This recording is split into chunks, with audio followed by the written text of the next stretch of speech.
Oi, professor! Hoje eu vim mostrar então aqui um pouco sobre o conceito da virtualização e aplicar ela aqui na prática utilizando então um dos sistemas operacionais.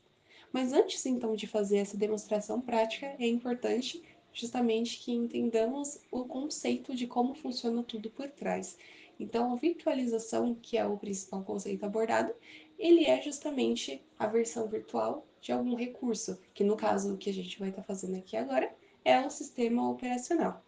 A virtualização, ela vem daquele conceito que nós entendemos em aula, em que sistemas operacionais, serviços diferentes precisavam de máquinas diferentes para conseguir executar coisas que agora, com a virtualização, podem ser utilizadas em uma única máquina, mas utilizando o hypervisor, que funciona como uma espécie de peneira para essas funcionalidades.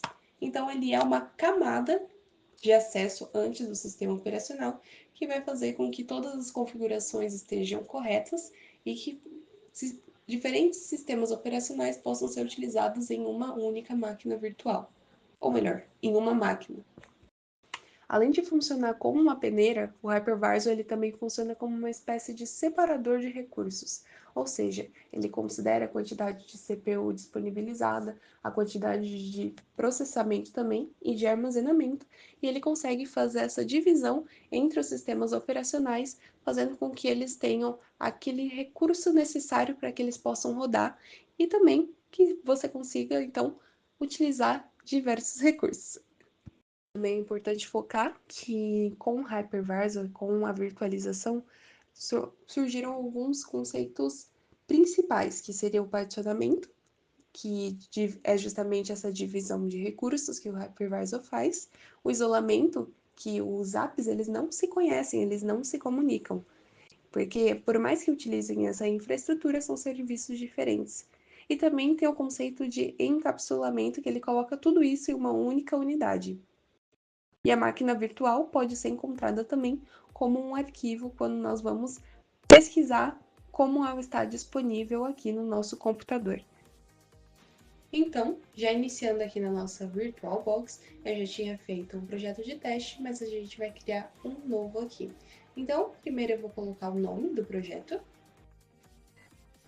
No meu caso, eu vou nomear ele como Alice Kali, porque eu quero utilizar o Linux Kali, que eu já consegui instalar a ISO no meu computador. Selecionei e ali ele já pegou as configurações do Ubuntu. Eu não consigo ativar a instalação desassistida, então aqui eu só vou direto para as configurações.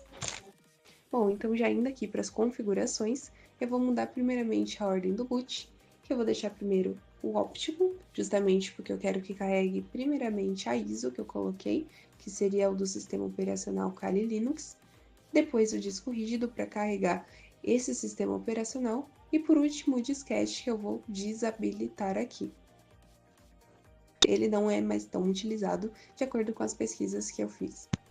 Além disso também, aqui na rede eu tenho que mudar para a opção placa modo bridge, ou seja, ele vai receber o IP do meu computador, porém vai ser através da VM, que vai estar disponibilizando o sistema operacional. Isso daqui vai dar aquele efeito, então, de que é um PC real, só que como se fosse uma máquina totalmente diferente.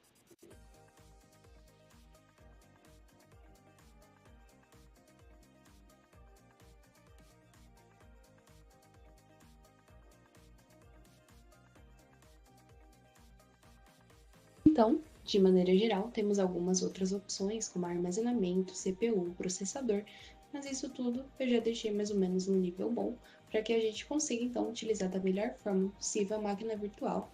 Então, vou clicar em OK e inicializar a instalação.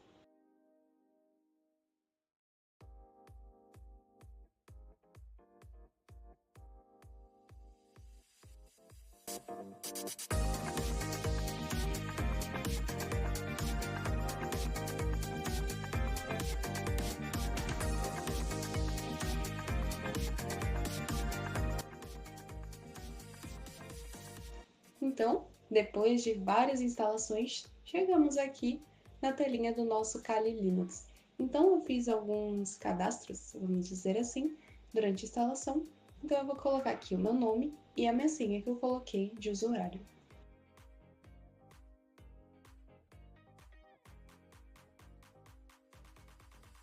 Depois de aguardar então um tempinho do Kali Linux carregando, já temos acesso ao nosso sistema operacional. Então, eu estou dando uma olhadinha aqui para ver como ele já está funcionando e quero testar também como que ficou o prompt de comando dele para ver se ele já está funcionando. Então, vou testar alguns comandos aqui em Python.